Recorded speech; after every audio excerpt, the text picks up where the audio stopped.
तो देखिए हमारा नेक्स्ट टॉपिक है क्वाड्रेटिक रेजिड्यू। वैसे ये बीएससी का टॉपिक है, हम बीएससी में पढ़ चुके हैं, पर एमएससी में भी आपका सेम टॉपिक है क्वाड्रेटिक रेजिड्यू। तो आज हम यही टॉपिक करेंगे। तो देखो क्वाड्रेटिक रेजिड्यू क्या होता है। Let M be a positive integer. Quadratic means 2 power, ठीक है। तो अभी तक हम लीनियर कॉन्ग्रुएंस पढ़कर आए हैं। यहाँ पर क्वाड्रेटिक रेजिड्यू में हम 2 पावर वाली कॉन्ग्रुएंस का यूज़ करेंगे, ठीक है। इसके सॉल्यूशन की बात करेंगे।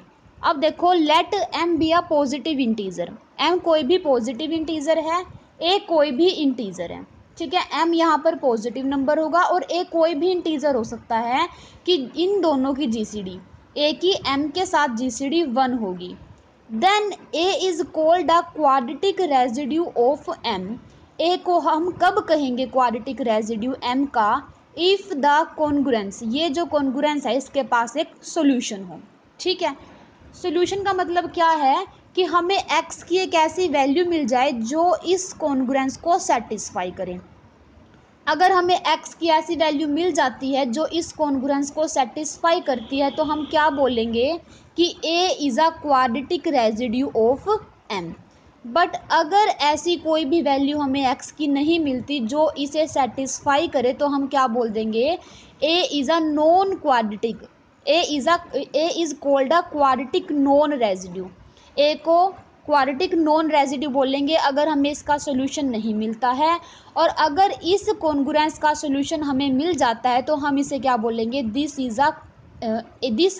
Is a quadratic residue modulo M, ठीक है। अब यहाँ पर ये बात तो देखने में पता चल रही है हमें कि जो x की वैल्यू होगी, जब हम मोड m में काम कर रहे हैं, तो x की वैल्यू हम कहाँ से कहाँ के बीच में देखेंगे, 1 से लेकर m के बीच में, 1 से लेकर m-0 से लेकर m-1 के बीच में देखेंगे हम x की वैल्यू, क्योंकि मोड m में काम कर रहे हैं। अगर हम m या m से बड़ी वैल्यू लेंगे तो m से रिड्यूस हो गए वो अगेन यहाँ पर आ जाएगी। बट यहाँ पर एक कंडीशन और है कि a और m की जीसीडी 1 होनी चाहिए। अगर a m की जीसीडी 1 है तो यहाँ पर हम 0 भी कंसिडर नहीं कर सकते। इट मीन्स जो हमारे पास x की वैल्यू मीन्स इसका जो सोल्यूशन होगा वो 1 से लेकर m-1 के बीच का ही कोई नंबर होगा, ठीक है। हम एग्जाम्पल करेंगे अभी इसके ऊपर बेस्ड, तो आपको क्लियरली समझ आ जाएगा। अब देखो इसने क्या बोला है, एक एग्जाम्पल लिया है। We have seen that the congruence x square is equal x square congruent to mod 5 has no solution. इसने ये कॉन्ग्रुएंस लिया 2 मोड 5, ये बोल रहा है कि इसके पास कोई भी सोल्यूशन नहीं है।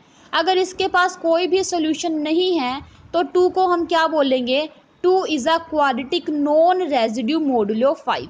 और एक और इसने कॉन्ग्रुएंस अदर कॉन्ग्रुएंस लिया है, x square is congruent to 4 mod 5। इसने देखो, इसने बोला है कि इसके पास सोल्यूशन एग्जिस्ट कर रहा है।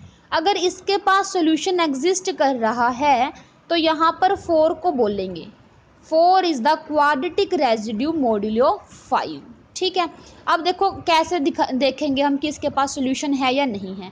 तो हम चेक कहाँ से करेंगे, 1 2 3 4 इन नंबर्स को चेक करेंगे। अभी बताया ना मैंने कि 1 से लेकर m-1 तक के नंबर, यहाँ पर m की वैल्यू 5 है तो m-1 4 हो जाएगा। इसी तरीके से यहाँ पर भी हम 1 2 3 4 इन नंबर्स को चेक करेंगे कि क्या इनमें से कोई ऐसा नंबर है जो इस कॉन्ग्रुएंस को सेटिस्फाई कर रहा है।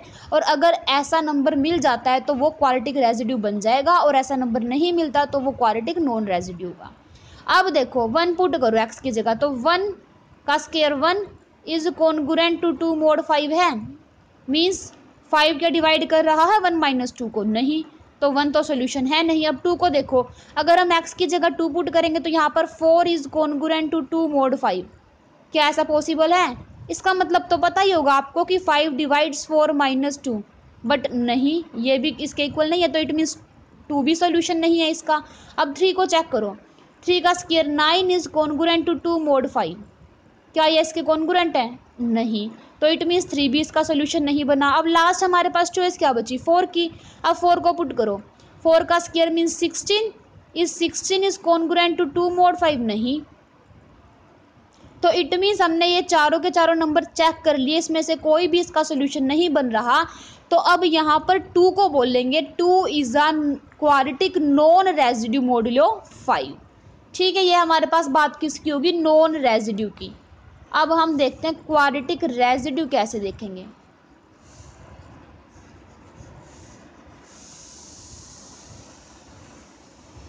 देखो हमारे पास ये एग्जांपल है, x square is congruent to 4 mod 5। अब यहाँ पर वैल्यू पुट करो। पहले 1 देखो, क्या 1 कॉन्ग्रुएंट है 4 मॉड्यूलो 5 के? नहीं, क्योंकि 5 डजंट डिवाइड 1 माइनस 4। अब 2 को पुट करो, 2 square means 4, 4 is congruent to 4 mod 5। ठीक है, तो हमारे पास इसका सोल्यूशन क्या बन गया, 2, क्योंकि 2 पुट करने पर ये सेटिस्फाई हो रही है कंडीशन। तो इट मीन्स यहाँ पर 2 पुट करने पर ये कंडीशन सेटिस्फाई हो रही है, तो इसके पास सोल्यूशन मिल गया। तो यहाँ पर हम क्या बोलेंगे, इस 4 को बोलेंगे देन 4 इज क्वाड्रेटिक रेजिड्यू, ना कि 2 को। कई बार यहाँ कंफ्यूज हो जाते हैं कि हम 2 को बोलने लग जाते हैं। नहीं, अगर इस कॉन्ग्रुएंस के पास सोल्यूशन एग्जिस्ट कर रहा है तो हम 4 को बोलेंगे। तो 4 is a quadratic residue modulo 5।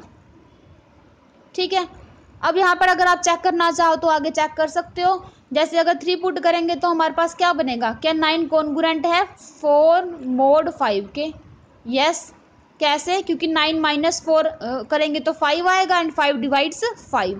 अब 4 मतलब 3 भी सोल्यूशन बन रहा है इसका। अब 4 को चेक करो, यहाँ पर क्या बनेगा, 16 इज कॉन्ग्रुएंट टू 4 mod 5? नहीं। ठीक है, तो हमारे पास 2 सोल्यूशन बने, 2 और 3। अभी हम अगर आगे नेक्स्ट थ्योरम भी करेंगे कि जैसे देखो यहाँ पर हमारे पास 4 चॉइस थी, तो हमारे पास कितने सोल्यूशन बने, 2 सोल्यूशन बने इसके पास। तो हमारे पास आगे थ्योरम आएगी कि अगर p प्राइम नंबर है, जैसे यहाँ पर 5, तो p-1/2 सोल्यूशन मिलते हैं उसके पास। अब यहाँ पर p-1/2 करेंगे तो हमारे पास 2 ही आएगा ना 5 के केस में, तो इसके पास 2 सोल्यूशन बनते हैं। ठीक है, यह थ्योरम हम आगे करेंगे इसका प्रूफ। देखो यहाँ पर इसने यही कर रखे हैं, दोनों एग्जाम्पल सोल्व। ये वाली चीज़ हम ऊपर कर चुके हैं, आप इसको दोबारा देखना चाहो तो देख सकते हैं। ठीक है, आप ये खुद से पढ़ लेना, मैंने करवा ही दिया है ये 2 डेफिनेशन। अब इसके बाद देखो यहाँ पर क्या लिखा है, वाइल स्टडिंग द कॉन्ग्रुएंस। अगर हम इस कॉन्ग्रुएंस की बात करें जहाँ पर p कोई भी ओड प्राइम है और a कोई भी इंटीजर है, such that GCD of AP is equals to 1, then both the quantities x and a should be restricted to lie in the set this. कि जो x की वैल्यू होगी और जो a की वैल्यू होगी वो इन नंबर्स के बीच में लाई करेगी। ये वही चीज़ है जो मैंने आपको बताई थी पहले भी। वहाँ पर हम m-1 की बात, मतलब m लेकर चल रहे थे तो यहाँ पर m-1 आ गया था। यहाँ पर p है तो यहाँ पर p-1 है। ठीक है, अच्छा इसके बाद नेक्स्ट थ्योरम पहले करते हैं हम। एक बार एग्जाम्पल और देख लो। देखो एग्जाम्पल में क्या है, find all the quadratic residue and non residue of 7। हमें क्वाड्रेटिक रेजिड्यू भी और नॉन रेजिड्यू फाइंड आउट करने हैं 7 के।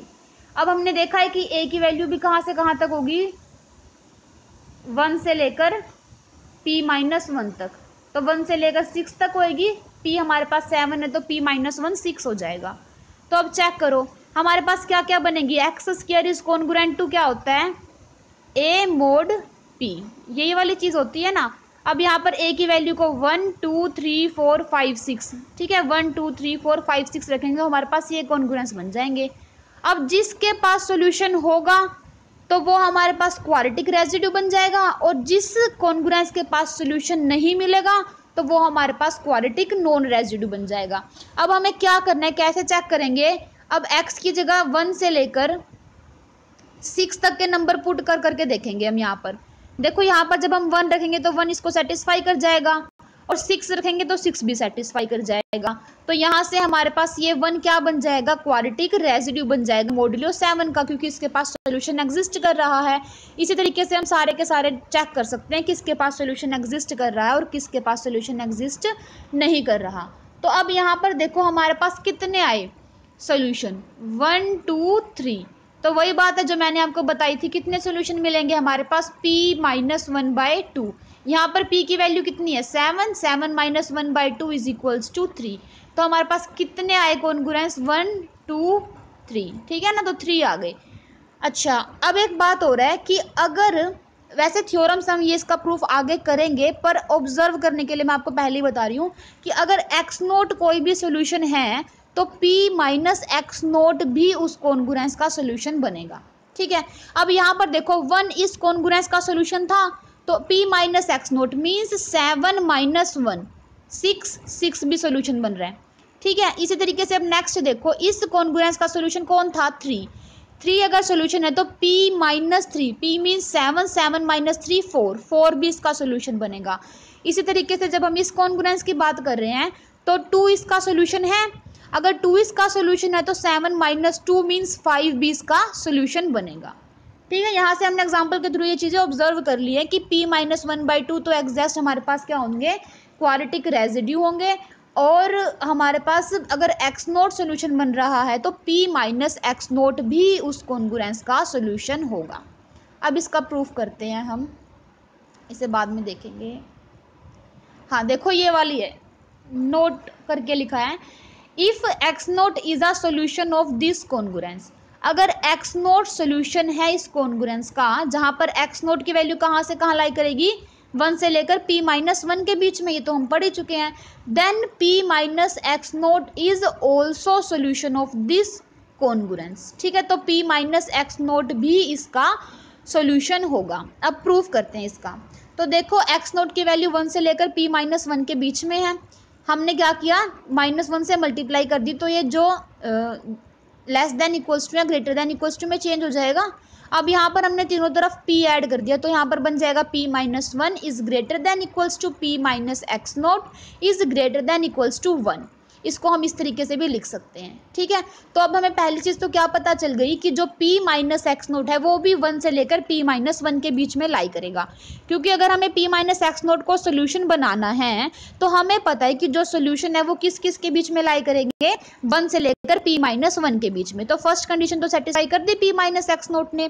सेकेंडली हमें क्या दिखाना पड़ेगा कि जो p माइनस एक्स नोट है वो इसे सेटिस्फाई करेगा। ठीक है, तो पुट करो, इसके अंदर क्या आएगा, p माइनस एक्स नोट का square is congruent to a की जगह, अच्छा p square plus x naught का square minus 2p x naught, यहाँ पर हमने पुट नहीं किया, जस्ट इसको लिखा है कि p माइनस एक्स नोट का स्क्वायर क्या होगा, इसको हम खोल सकते हैं a square plus b square minus 2ab करके, और मोड p के अंदर काम कर रहे हैं हम। अब देखो मोड p में काम कर रहे हैं तो p के जो मल्टीपल होंगे वो तो 0 बन जाएंगे, तो यहाँ से ये वाली चीज़ भी 0 बन जाएगी और ये भी 0 बन जाएगी, तो हमारे पास क्या बचेगा, p माइनस एक्स नोट का square is congruent to x naught square mod p, it means p minus x naught का square is congruent to a mod p। ये वाली चीज़ कैसे आई, क्योंकि x नोट सोल्यूशन था इसका, अगर x नोट इसका सोल्यूशन है तो x not square is congruent to a mod p, क्योंकि x नोट तो इसे सेटिस्फाई करेगा अगर x नोट इसका सोल्यूशन है तो। अब x नोट तो कॉन्ग्रुएंट है a के, ठीक है, और यहाँ पर x नोट का स्क्वायर किसके कॉन्ग्रुएंट है a के, तो हम यहाँ पर a लिख सकते हैं ना, क्योंकि मोड p के अंदर ही ये x नोट स्क्वायर किसके कॉन्ग्रुएंट है a के, तो हमने यहाँ पर x नोट स्क्वायर की जगह क्या लिख दिया a। It means p minus x note ने इस कॉन्ग्रुएंस को सेटिस्फाई कर दिया, तो इसका मतलब क्या हो गया कि p माइनस एक्स नोट भी सोल्यूशन हो गया इसका x square is congruent a mod p इस कॉन्ग्रुएंस का। ठीक है, तो ये वाली चीज़ हमने देख ली। अब नेक्स्ट जो मैं बता रही थी उसका प्रूफ और देख लेते हैं। देखो नेक्स्ट क्या है कि every odd prime p has exactly p minus 1/2 quadratic residue and p minus 1/2 quadratic non residue, कि अगर कोई भी ओड नंबर है, प्राइम है p, तो उसके पास p माइनस 1/2 ही क्वाड्रेटिक रेजिड्यू मिलेंगे और p माइनस 1/2 ही क्वाड्रेटिक नॉन रेजिड्यू मिलेंगे। ये वाली चीज़ अभी हम एग्जाम्पल के थ्रू तो देख कर आए हैं, अब इसका प्रूफ और कर लेते हैं। तो देखो हमने एक सेट कंसीडर कर लिया S, जिसके अंदर कितने एलिमेंट जा रहे हैं, number of element p minus 1/2। अब हम क्या दिखा देंगे कि ये जो नंबर्स हैं यही सोल्यूशन बनेंगे क्वाड्रेटिक रेजिड्यू के, मतलब यही क्वाड्रेटिक रेजिड्यू बनेंगे। ठीक है, तो अब देखो कैसे दिखाएंगे, हमने लेट कर लिया a स्क्वायर कोई भी एलिमेंट है S का, अगर a स्क्वायर S का एलिमेंट है तो वो किसके बीच में लाई करेगा, 1 से लेकर p माइनस 1/2 के बीच में लाई करेगा a, क्योंकि अगर a स्क्वायर S का एलिमेंट है तो a की वैल्यू 1 से लेकर p माइनस 1/2 के बीच में लाई करेगी ना, क्योंकि यहाँ पर नंबर 1 2 3 p माइनस 1/2 ही है, अगर इसमें से ले रहे हैं एलिमेंट तो इनके बीच में लाई करेगा। And since x is equals to a is a solution of this, x is equals to a इसका सोल्यूशन बनेगा। क्यों बनेगा, क्योंकि अगर हम इसकी जगह a पुट करेंगे तो a square is congruent to a square mod p बनेगा। इट मीन्स P डिवाइड्स 0, ठीक है ना। तो यहाँ पर ये वाली चीज़ होल्ड कर रही है। A किसका सोल्यूशन बन रहा है इस क्वाड्रेटिक कॉन्ग्रुएंस का, ठीक है। तो इट मीन्स हमारे पास क्या हो गया, इसको हम क्या बोलेंगे कि a square is a quadratic residue mod p. तो ए स्क्वायर क्या बन गया, क्वाड्रेटिक रेजिड्यू बन गया मोड पी का। ए स्क्वायर तो हमने एस का कोई भी आर्बिट्रेरी मेंबर लिया था, ए स्क्वायर तो कुछ भी हो सकता है यहाँ से। तो इट मीन्स एस के सारे मेंबर क्या बन जाएंगे, क्वाड्रेटिक रेजिड्यू बन जाएंगे मोड पी के। ये नंबर कितने हैं टोटल, p-1/2, ठीक है। अब हम क्या दिखाएंगे कि इनमें से कोई भी आपस में कॉन्ग्रुएंट नहीं है, क्योंकि अगर आपस में कॉन्ग्रुएंट होंगे तो हमारे पास सॉल्यूशन तो वो सेम ही बन जाएगा, फिर तो हम उसको p-1/2 नहीं बोल सकते ना।